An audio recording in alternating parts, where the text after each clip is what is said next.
Antes de empezar la mesa redonda como tal, quería presentar un poco a las personas que me acompañan, aunque estoy seguro de que ya las conocéis. Por un lado, a Nacho Lavernia, que es diseñador industrial y gráfico, fundador de Lavernia y Asociados, después rebautizado como Lavernia y Cienfuegos y Premio Nacional de Diseño. Y a mi izquierda, Ana Gea, que es socia fundadora, directora y editora de gráfica y profesora de materias relacionadas con costes, rentabilidad, beneficios y materias que tienen mucho que ver con el tema que estamos tratando en cuestión. No sé si habéis visto que el título de la charla es Industrias creativas de freelance a empresa. Empecemos pues por el principio, ¿no? ¿Por qué pasar de freelance a empresa? Porque en cada uno de estos casos hay unos motivos, imagino, y una historia detrás, ¿no? Vale. Hola a todos. ¿Se oye? No. No se oye mucho. A ver, acércatelo más a la boca, a ver. Sí, si me lo meto sí que se oye. Bueno, a ver, la pregunta es ¿por qué pasar de freelance a empresa? Bueno, a ver, yo lo que pasa es que lo primero que habría que ver es qué entendemos por empresa.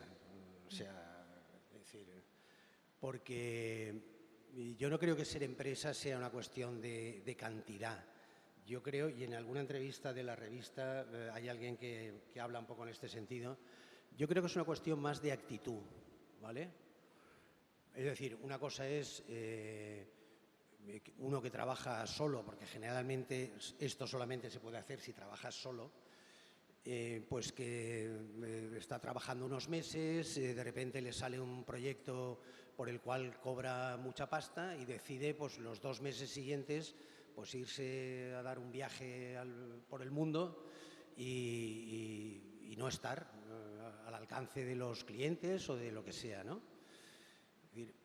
Es decir, desde luego, está claro que esa no es una actitud de empresa. Yo creo que la diferencia entre, digamos, freelance, por llamarlo de alguna manera, o no empresa y empresa, no está tanto en la gente que hay trabajando, etcétera, sino en la actitud que se tiene con respecto, sobre todo, al exterior. Es decir, uno realmente tiene actitud de empresa cuando sabe que tiene que estar permanentemente al servicio de sus clientes. Esto lo pongo entre comillas, ¿vale? No quiere decir que tengas que ser un esclavo de tus clientes, pero sí que tus clientes te pueden llamar cualquier día laborable porque es normal que te llamen para alguna cosa, ¿no? Y entonces tú pues estás los días laborables en las horas de trabajo normales, que es cuando normalmente los clientes van a necesitarte o van a querer algo de ti, ¿no? Es decir, eso es lo que me parece sobre todo una cuestión de actitud. Por lo tanto, yo creo que es una decisión absolutamente personal, es decir, que va mucho con cómo es cada uno, etcétera, ¿no? La verdad es que generalmente uno toma la decisión de tener una actitud más empresarial con respecto a su trabajo cuando empieza a acceder a una serie de proyectos que por sí solo no puede resolver. Necesita más gente alrededor para estar en determinados proyectos, porque en general las empresas que son capaces de dar grandes proyectos de diseño, sobre todo de diseño industrial y diseño gráfico, no hablo de ilustración porque la ilustración es un mundo aparte, mucho más cercano al mundo del arte que al mundo del diseño. Entonces, cuando las empresas que dan grandes proyectos suelen exigir que el diseñador tenga una cierta estructura, aunque solo sea por estar a salvaguardia de que te pongas enfermo. Entonces, ¿qué pasa con el proyecto si el diseñador se pone enfermo, ¿no? Pues bueno, no es el diseñador solo el que está ahí, hay todo un equipo más o menos grande, con lo cual la empresa se asegura o el cliente se asegura de que el proyecto tiene continuidad, o sea, de que hay detrás alguien que no le va a dejar colgado. Entonces, cuando uno llega a un momento en el que ve que tiene acceso a determinados proyectos que le exigen eso, pues toma la decisión o renuncia a esos proyectos. Punto y pelota. Yo creo que esto es así. No sé si Ana lo comparte también. Sí, yo con Nacho comparto casi siempre. Pero yo estoy de acuerdo que es una decisión muy personal, evidentemente, y está la libertad de que cada uno puede ejercer la profesión como quiera, ¿no? Y puede ser tanto alguien empresa trabajando desde su casa o trabajando en soledad, como trabajando en equipo, ¿vale? El por qué pasar de freelance a empresa, yo creo que responde a una necesidad de establecer un diálogo con los clientes que uno quiera trabajar y de una conciencia mental, es decir, de decir, bueno, yo soy una empresa o yo quiero trabajar para este tipo de clientes, y tienes como que hablar un mismo lenguaje, ¿no? que el que tienes enfrente, y tienes que comprender. Entonces tienes la necesidad de, si estás solo, también adquirir ciertas habilidades que quizás pues en las escuelas de arte o en tu bagaje como curiosidad con la interacción con la creatividad quizás no te han interesado o no te han despertado, bueno, o te han dado miedo incluso, como son los temas pues estos de costes, no quiero hablar de profesionalizar porque creo que una persona puede ser muy profesional, pero bueno, sí que hay como un cambio de paradigma, ¿no? Y luego lo que decía Nacho del tema del equipo, ¿no? El equipo, claro, es fundamental cuando uno se convierte en empresa, o cuando uno toma decisión de esa mentalidad empresarial, normalmente comienza a trabajar rodeado de otras personas, ¿no? Y esto para mí, claro, es maravilloso, ¿no? Porque uno va adquiriendo a lo largo de su vida una serie de aprendizajes, pero llega un momento que por edad, por cansancio, por diferentes historias, pues siempre hay mucha gente alrededor que llega a ser mejor que uno mismo, ¿no? Y eso también tiene que ver con el desprenderse del ego, etcétera. Y al final es un tema de mentalidad, ¿vale? No de que una cosa sea mejor. Al margen de que para el sector creo que si hay empresas, llámalo pymes de 1 a 2 personas, de 10, de 15, es positivo porque el diálogo que se establece con ciertas fuerzas pues puede ser mejor. Efectivamente, el tema de empresas es un concepto que engloba mucho de lo que estamos comentando aquí. ¿Se tiene realmente mentalidad empresarial o perspectiva de negocio dentro del ámbito creativo? ¿O tenemos que mejorar un poco esa visión, ese saber dónde está el nicho de negocio, esa mentalidad empresarial? Bueno, a ver, yo en general no, en general no. Pero en general no por una razón muy sencilla. Yo creo que una de las características que tenemos en general los diseñadores cuando montamos una empresa es que son empresas vocacionales. Yo creo que una de las cosas, cuando buscas la definición de lo que es una empresa, una de las cosas constantes, aparte de organización, del tema organización, o sea, creo que la RAE define una empresa como una unidad de organización para desarrollar actividades industriales, mercantiles o de prestación de servicios con ánimo de lucro, ¿vale? Y yo creo que este con ánimo de lucro es lo que define fundamentalmente lo que todos entendemos como una empresa. O sea, una empresa está para ganar dinero, punto y pelota. No es cierto del todo, porque hay muchas empresas vocacionales, no solamente en el sector creativo. Todos conocemos a alguien que ha montado una tienda, una tiendecita, de una manera absolutamente vocacional. Y bueno, si gana dinero, pues mejor, claro, pero su ánimo, su objetivo primordial no es ganar dinero, es satisfacer pues, una serie de pulsiones personales, de obsesiones personales o lo que quiera, ¿no? Y esto es lo que nos pasa a nosotros realmente, es decir, que los diseñadores en general, cuando montamos una empresa, nuestro objetivo prioritario no es desde luego el dinero. Nuestro objetivo prioritario es la realización de nuestra personalidad creativa, de nuestras obsesiones creativas, de realización personal, etcétera, etcétera, ¿no? Esto está por encima del dinero. Lo único que pasa es que hay factores que no tienes por qué dejar de lado. Te relacionas con clientes y con proveedores pagas facturas, pagas impuestos, cobras o tienes que cobrar, tienes que venderte. Generalmente si tienes un equipo pues tienes que saber estimularlo, tienes que saber contratar, tienes que saber despedir, es decir, hay muchas cosas que tienes que saber promocionarte en algún sentido. Es decir, y todo eso es lo que hace una empresa. O sea, las empresas hacen eso, no hacen otra cosa. Lo único que, la diferencia quizá fundamental es en que en las empresas vocacionales como las nuestras no ponemos el dinero como un objetivo primordial. Por eso, en muchas ocasiones rechazamos trabajos que a lo mejor nos habrían dado más dinero, no tanto o no solo porque el trabajo que te proponen no es moralmente aceptable, digamos así, sino porque a lo mejor te llevaría a unas condiciones de trabajo que tú no estás dispuesto a asumir, ¿no? Entonces, pues aunque esto me vaya a dar dinero, no me interesa, ni me gusta, ni es lo que me gustaría hacer. Por lo tanto, lo rechazo y ya está, ¿no? Pues bueno, esos rechazos en una empresa cuyo ánimo de lucro sea el objetivo primordial, pues es difícil que se den, la verdad. Yo creo que la diferencia fundamental es esta, ¿no? Y ese es un poco por lo que nos cuesta tanto enfrentarnos o manejarnos con este tipo de cuestiones como son, pues eso, cobrar, valorar el trabajo que uno hace, venderse en cierto modo. Eso es un poco, es complicado. Sí, yo estoy totalmente de acuerdo, y respondiendo a la pregunta de si se tiene mentalidad empresarial, y hablo con datos, no. Es decir, la respuesta es un no rotundo porque, claro, yo doy clases en varias universidades, no solo de Valencia, sino de Madrid, de Murcia, he dado cursos en Oviedo, es decir, recorriendo España. Entonces tienes como esa visión del tejido, ¿no?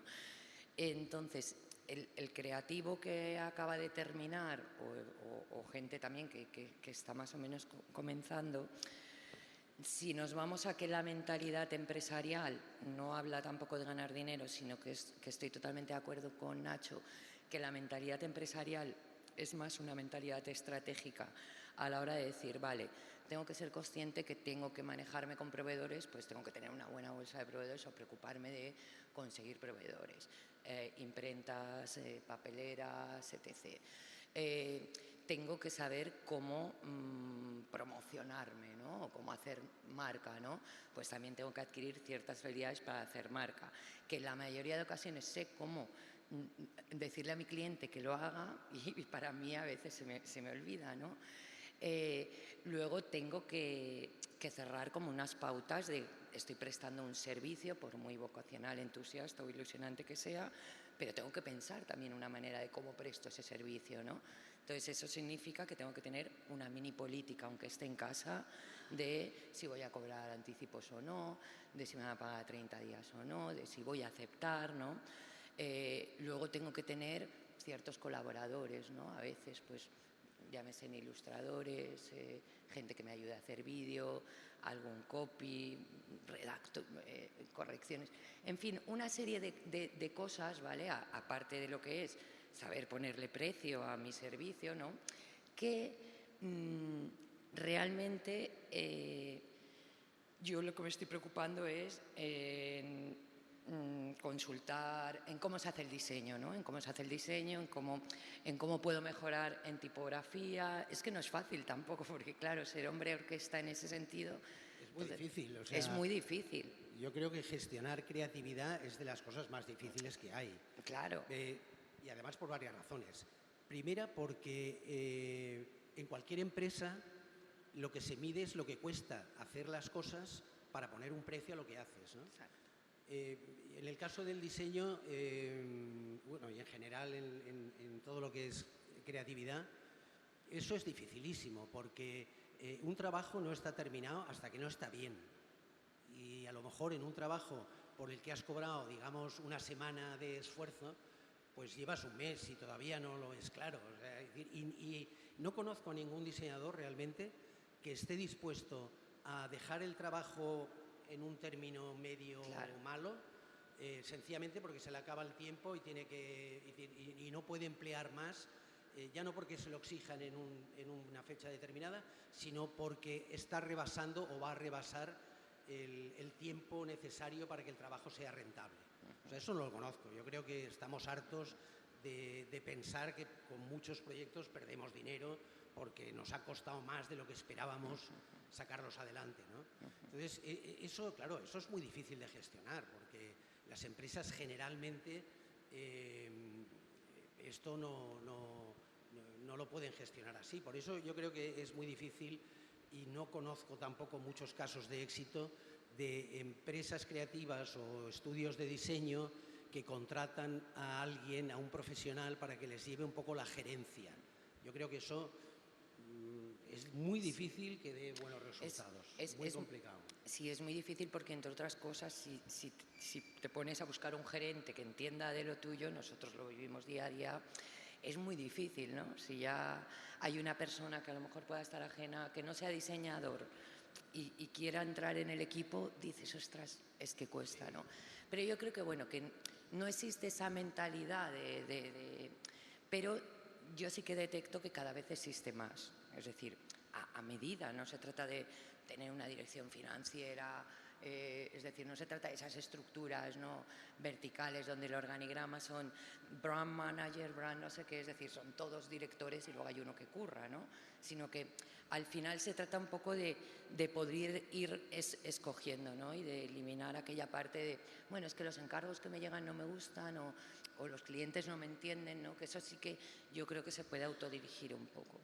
De hecho, había una declaración de alguien de la revista, que no recuerdo quién era, que mencionaba que las startups con mejores ideas, las empresas que, digamos, comienzan en su ciclo de vida, las mejores ideas son las que tienen detrás a diseñadores e ingenieros, pero las que tienen éxito son las que tienen detrás a empresarios. Y es un poco todo esto de lo que hablábamos, ¿no? Asentándonos un poco en Valencia, cuál es el tejido empresarial creativo que hay aquí. Sabemos de empresas que se suelen ir más a capitales como Madrid, Barcelona, capitales creativas con más, quizá más renombre o con otro tipo de tejido empresarial. No sé, ¿cómo valoráis que está Valencia en estos términos de negocio creativo? Yo, con respecto al diseño, en la publicidad desde luego sí, pero con respecto al diseño no estoy muy de acuerdo con eso. Yo creo que, hay empresas valencianas que buscarán diseñadores fuera, de la misma manera que hay empresas de fuera para las que están trabajando diseñadores de aquí de Valencia. O sea que yo creo que en eso no hay mucho, y de hecho me parece que en este momento el colectivo de diseño, tanto gráfico como de producto, que hay en Valencia está al máximo nivel de toda España. O sea, dejaría por delante, como no, sí, a los catalanes, porque llevan muchos más años y tienen más gente y gente muy buena. Pero después de Barcelona, yo creo que en el mundo del diseño en España está Valencia, o sea, bastante por encima, creo yo, de Madrid, desde luego en diseño de producto, y en diseño gráfico pues posiblemente también. O sea que no creo que ese sea el problema, ¿no? Me parece a mí, vamos. No, yo pienso que a nivel calidad y a nivel talento, Valencia es excelentísima en cuanto a lo que es la calidad, y además cuando sales fuera la gente lo percibe y lo dicen, ¿no? Nosotros cuando decimos somos de Valencia, pues conoces a Nacho, Pepe, tal. Es decir, que realmente hay un tejido muy, muy bueno. Sí que pienso que quizás hay una fuga de encargos en cuanto a que puedan haber empresas en Valencia que busquen los servicios de diseño fuera, ¿no? O quizás habrá menos, pero que digan, bueno, pues en vez de contratar una empresa de Valencia para los servicios, contrato una de Madrid, o contrato una de Barcelona, o contrato una de Londres, ¿no?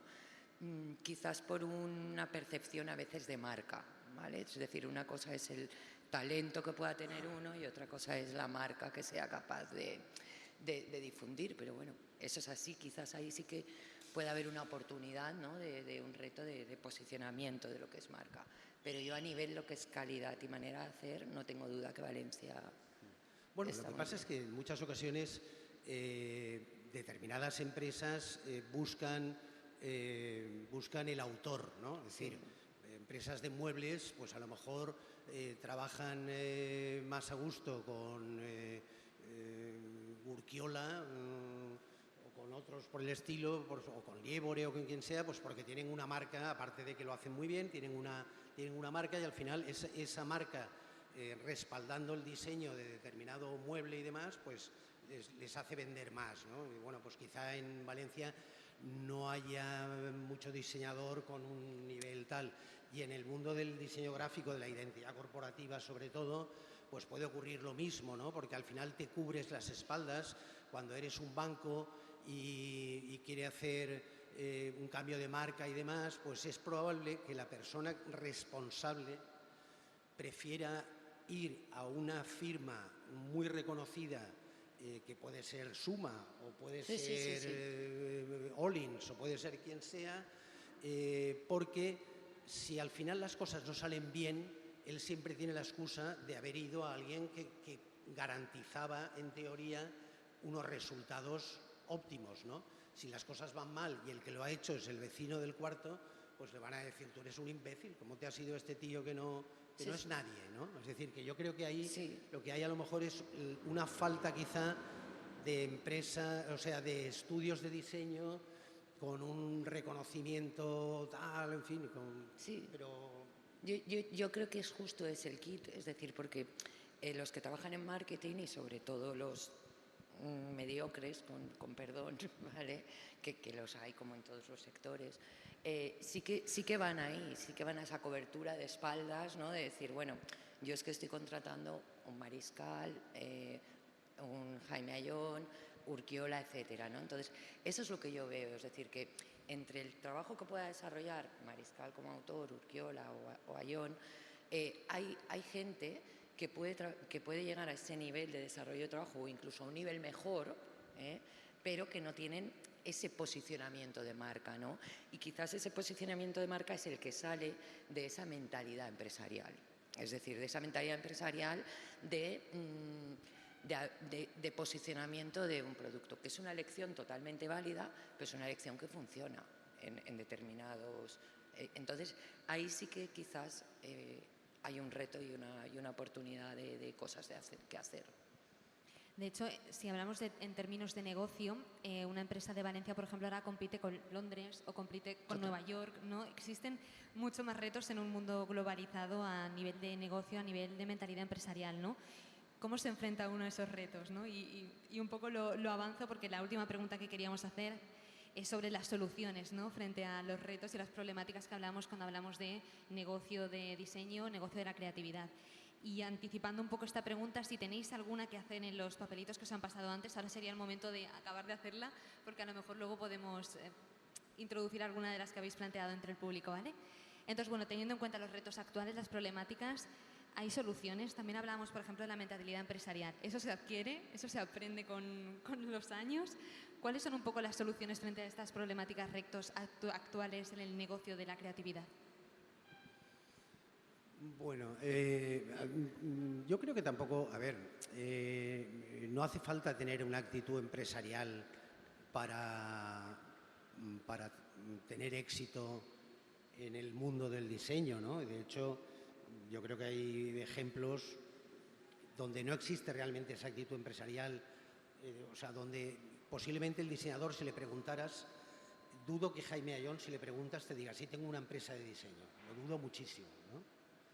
Y sin embargo es un diseñador de mucho éxito porque, en fin, el éxito del diseño depende mucho, por un lado, de la calidad del trabajo que se hace y, por otro lado, también de cómo se promociona uno, con lo cual, y a veces no hay una estrategia de promoción, sencillamente es porque uno tiene unos dotes personales que lo hacen más proclive a estar en los papeles y en los medios o tal, o porque algunos de los proyectos son proyectos muy fotogénicos, que salen en muchas revistas, que se ven mucho y que le dan prestigio al diseñador, ¿no?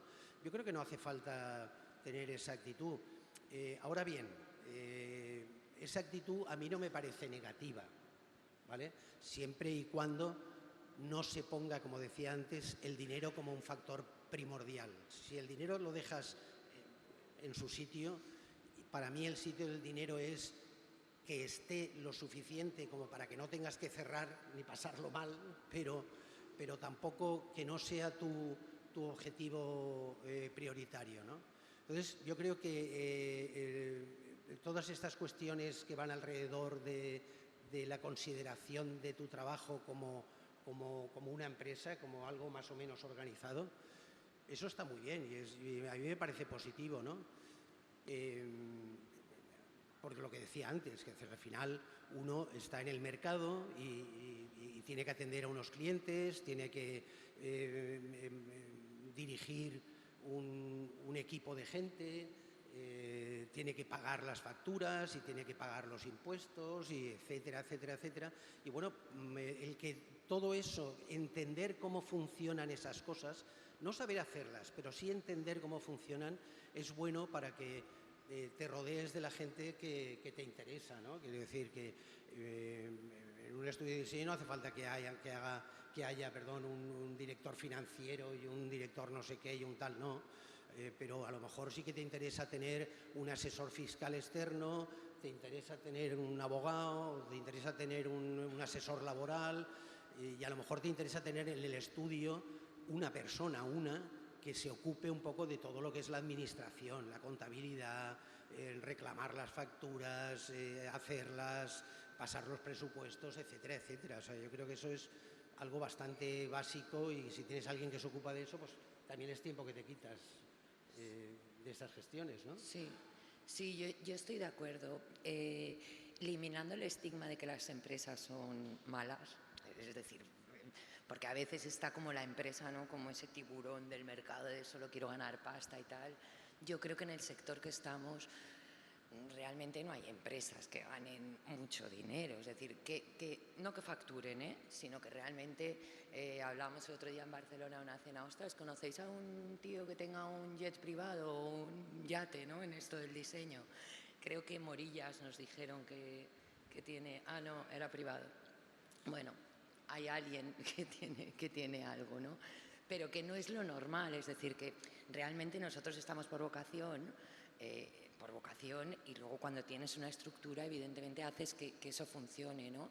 Y yo creo que esa mentalidad empresarial o esa estrategia empresarial es buena, no por el sector, que también, pero creo que es positiva también por dos cosas. Primero, porque si nosotros trabajamos con empresas y con organizaciones, ellos sí que tienen esa estructura por la general. Entonces, si tú tienes que ser su compañero y su asesor en ciertos temas, como es cómo posicionar tu marca, cómo vender más, cómo relacionarte mejor con tu audiencia, cómo mejorar tu imagen, cómo hacer una arquitectura correcta de lo que es esa personalidad de marca que se llama branding. Claro, sí que es importante tener la empatía de entender cómo funcionan estas organizaciones, y es muy difícil entender cómo funcionan estas organizaciones si tú no entiendes el lenguaje. No hace falta que tú hagas todo eso, porque evidentemente no puedes hacer todo eso, y no hace falta que tú elijas ser una macroempresa o querer ganar mucho dinero, decir, mira, te voy a dedicar solo 5 horas y no me preocupa la calidad o el proceso creativo del diseño, ¿no? Pero yo creo que la primera razón es esa, es decir, la primera razón es, vale, si quiero entender un poco de estos temas, voy a tener más empatía con la persona a la que le presto el servicio, con lo cual voy a poder comprender mejor, ¿vale? Eso por un lado.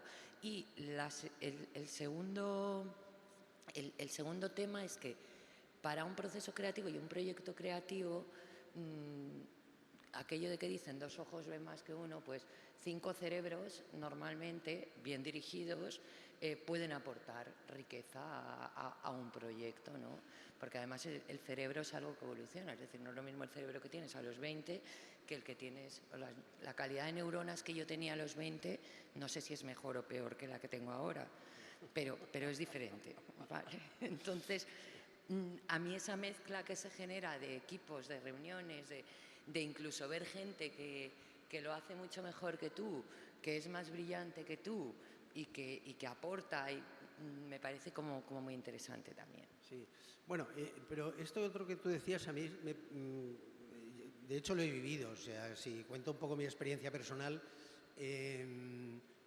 cuando Pepe, Jimeno y yo decidimos montar estudio juntos y demás, pues no recuerdo cómo, pero en fin, comentamos en alguna ocasión que al final lo que nosotros teníamos era una empresa, o sea, pues éramos 7 u 8 personas, en fin, había que cobrar todos los meses, había que pagar, lo que comentaba antes, ¿no? Y entonces yo me apunté hice un curso, una especie de máster o algo así, que duraba todo el año, que dependía de la Universidad Politécnica, sobre administración de empresas, o sea, dirección de empresas o algo así, ¿no? Y allí pues nos explicaban pues desde la contabilidad más elemental, lo que es un balance, hasta temas de marketing, de estrategias, de organización empresarial, en fin, ya os podéis imaginar que es como un barrido muy superficial, porque no puedes profundizar en todo, pero es como un barrido superficial. Y yo tuve la sensación como si hubiera tenido todas las piezas de un puzzle en la cabeza, pero no hubiera sido capaz de montarlas, más o menos, de saber dónde iba una pieza y dónde iba la otra, hasta que hasta que hice este curso. Y cuando hice este curso, no llegué ni a aprender a interpretar un balance, ni a llevar una contabilidad, ni a hacer marketing, ni nada por el estilo. Pero sí conseguí poner orden en ese puzzle y entender hasta qué punto y por qué esas cosas funcionan, no funcionan, cómo se estructuran, cómo se manifiestan, etcétera, etcétera. Y eso me ayudó no solamente a comprender el trabajo que hago y el estudio que tengo, sino también a entender muchísimo mejor a mis clientes, lo que quieren, lo que está detrás de lo que me dicen cuando me explican un brief, etcétera, etcétera. Y eso yo creo que es muy positivo. O sea, no veo por qué tenemos que tener esa especie de aversión que en general se ha vivido al concepto de empresa, ¿no? Parece que si un diseñador dice yo tengo una empresa, es como si se hubiera vendido al diablo o algo por el estilo. Sí, ¿no? y yo creo también que la imagen de empresa está como muy avejentada, quiero decir. Una empresa puede ser un freelance que los miércoles se reúne con un grupo de gente y abre debate de estos temas y intercambia un aprendizaje. Es decir, no hace falta que sea aquella empresa, esa estructura, ¿sabes?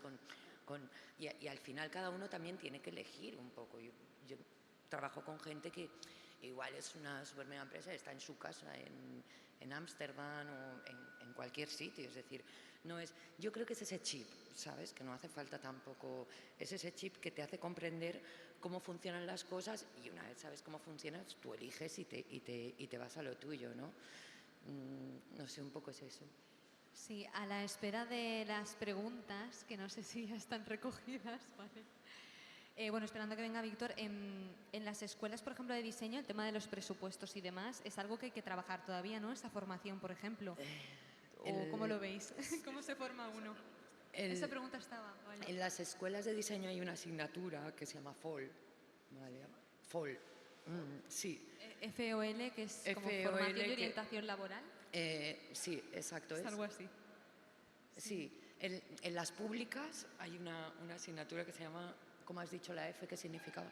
Formación y orientación laboral. Formación y orientación laboral, las siglas son FOL, ¿vale? Entonces ahí sí que un poco hablan del brief, hablan del presupuesto, pero así como muy...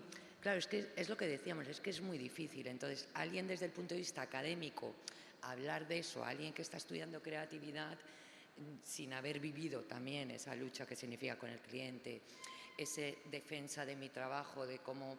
Claro, porque al final el que te paguen o no por algo tiene que ver mucho también con el argumento que tú y la defensa que tú des, ¿no? Porque lo de los 50 o los 10.000, es decir, la única diferencia es que, a ver, evidentemente a nivel diseño hay muchísima, pero gran parte de la diferencia es el argumento y la defensa y la interacción y el desarrollo y el recurso. Todo lo que hay alrededor del logotipo. Exacto, y todo porque cuando decían, por ejemplo, el logo de correos, si era caro, a mí incluso me puede haber parecido barato, económico, después de todo lo que hay ahí, ¿no?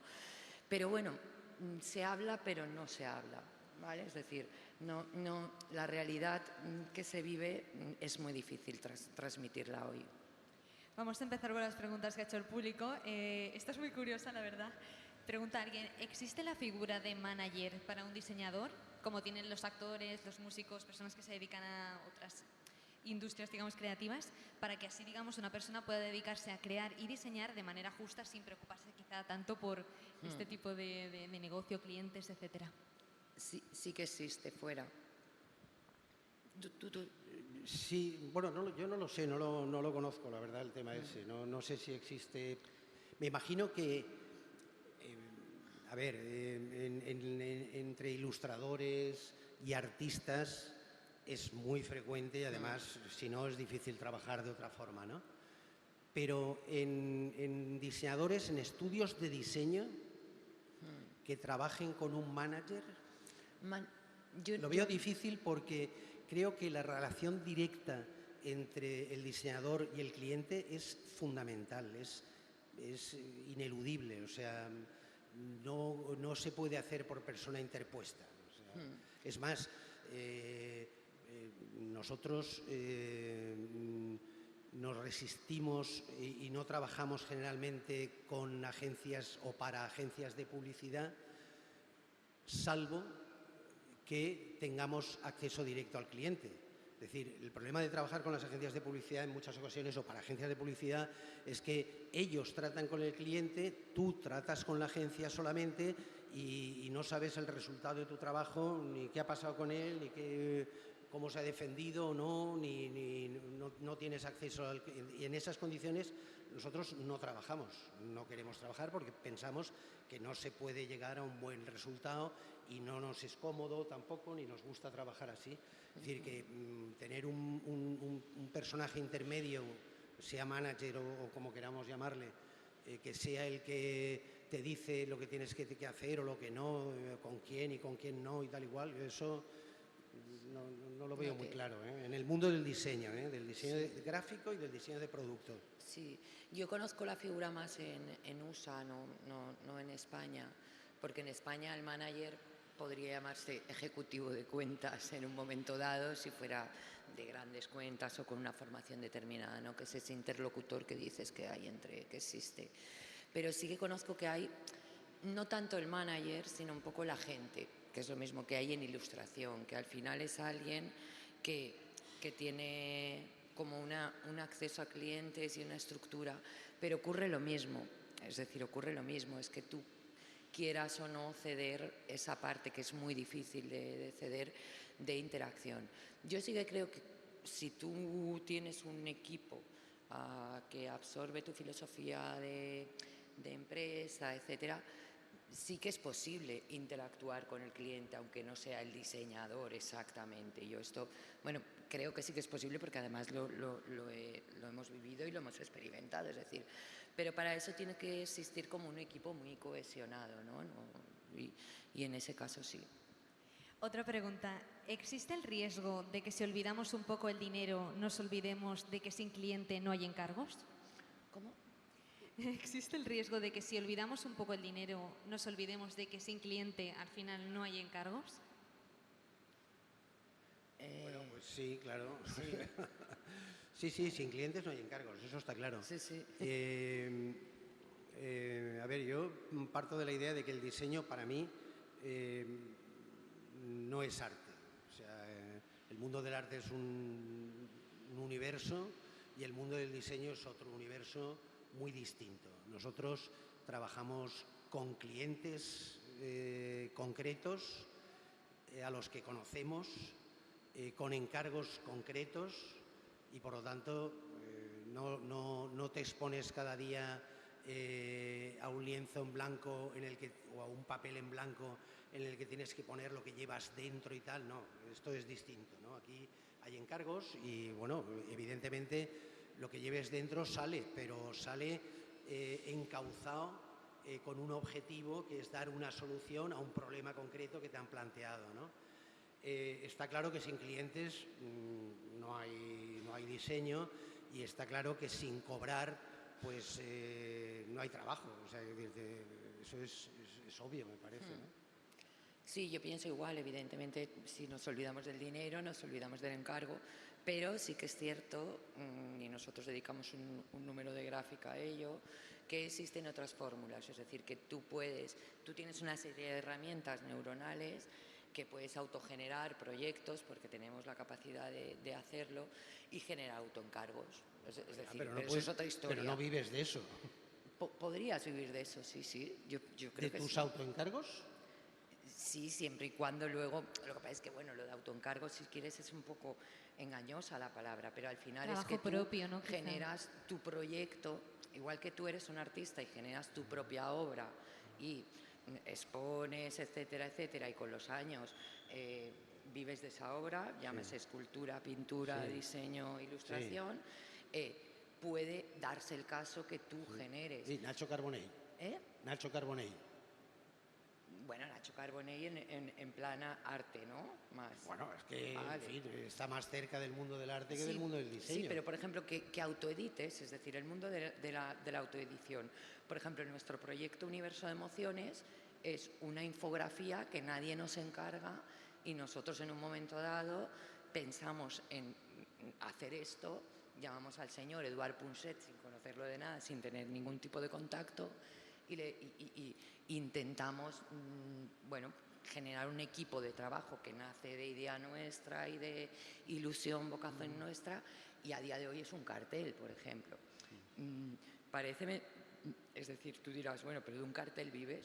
Pues, a ver, nosotros si hubiésemos decidido tener otro tipo de estructura, sin equipo, sin tal, y estuviésemos en casa, de ese cartel te aseguro que quizás vivía mejor de lo que puedo vivir teniendo una empresa. Es decir, y es un ejemplo, por ejemplo. Bueno, ya, A eso me refiero. Pero eso está mucho más cerca del dominio del arte, del mundo del arte, que no del mundo Bueno, que ahí hay transacción. Es un proyecto que al final consigues convertir en dinero y tal y cual. Pero Sí, ese no porque- es el trabajo de diseño normal y corriente. Cuando Claro, hablamos no. de diseño, Pero son como no opciones, hablamos de ¿no? eso, Yo o sea, creo que son cosas excepcionales. el mundo del diseño, y más el del diseño gráfico, está en una evolución continua y en una transformación continua de lo que no sé, de los años 80 ahora o de los años 70 ahora, ¿no? Y de las cohesiones que puede hacer también colindando con otras profesiones, etc. Pero la respuesta para quien ha preguntado si nos olvidamos del dinero, nos olvidamos del encargo, es un sí, pero... Vale. Hay alguien que pregunta, ¿podríais darnos un buen consejo fiscal y un buen consejo administrativo?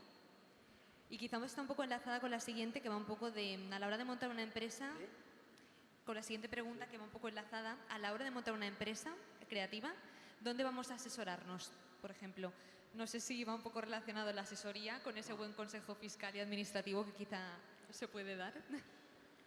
No, mi consejo es, si se llega a un determinado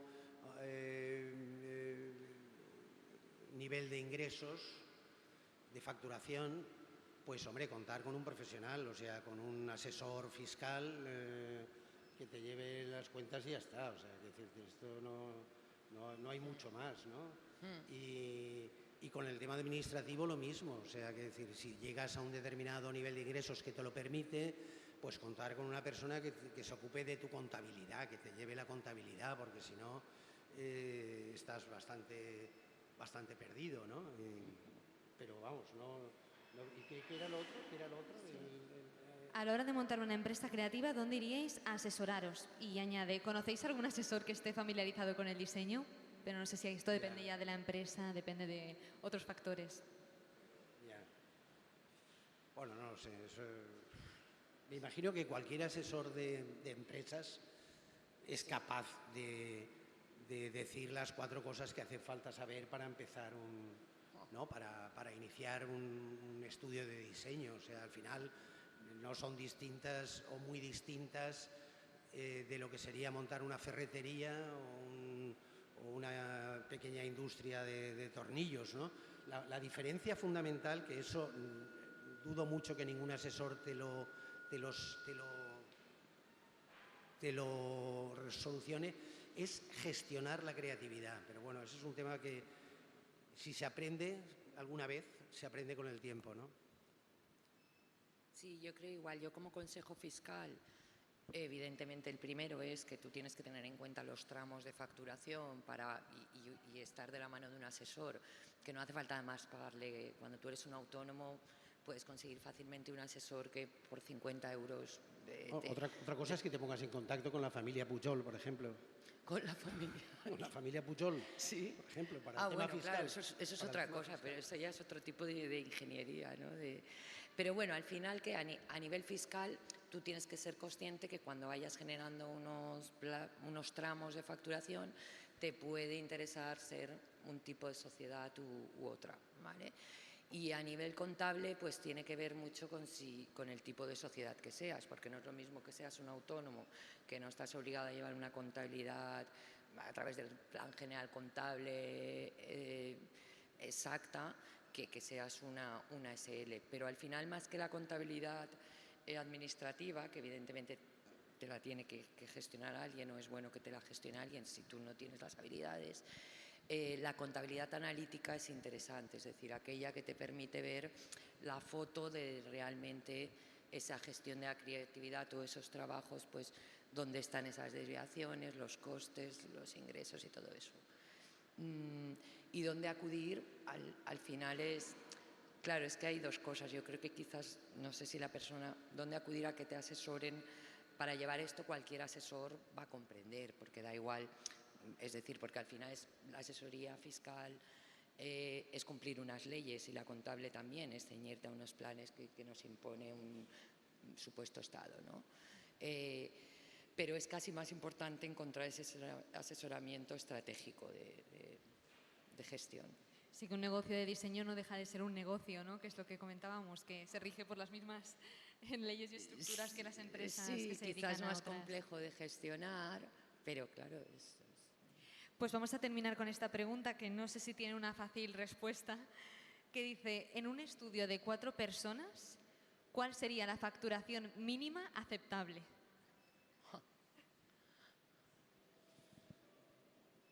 A ver, yo creo que hay una respuesta aproximada que no es tan difícil, que es al final pensar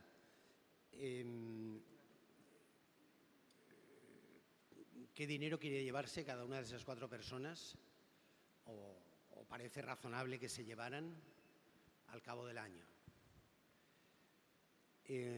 A eso le sumas los gastos generales, es decir, el alquiler, la luz, en este momento incluso podrías poner ahí como gasto general casi lo que te van a costar la renovación de los programas, de los ordenadores, etcétera, etcétera, que no es ninguna tontería.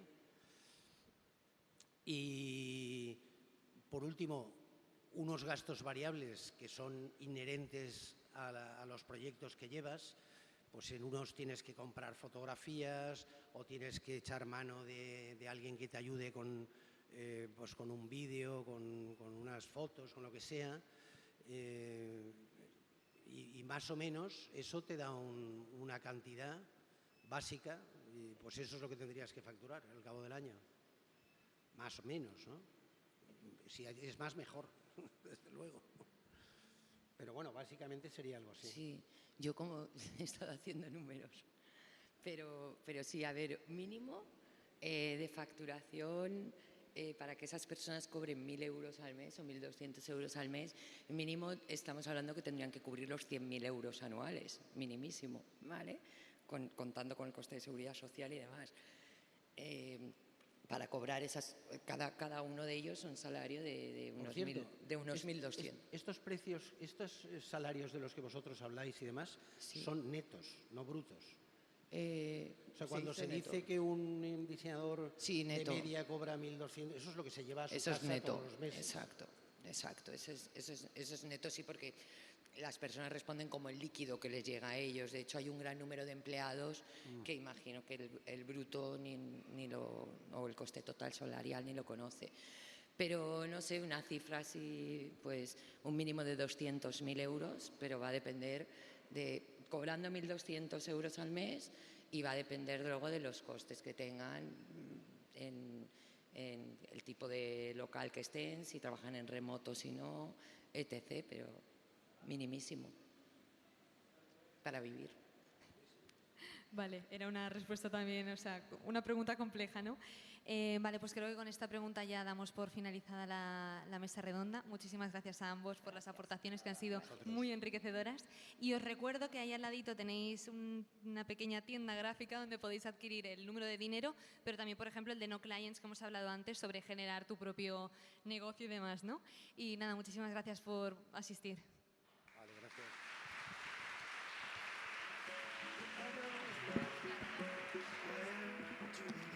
Again, I lost my strength completely. Oh, be near me, tired, oh.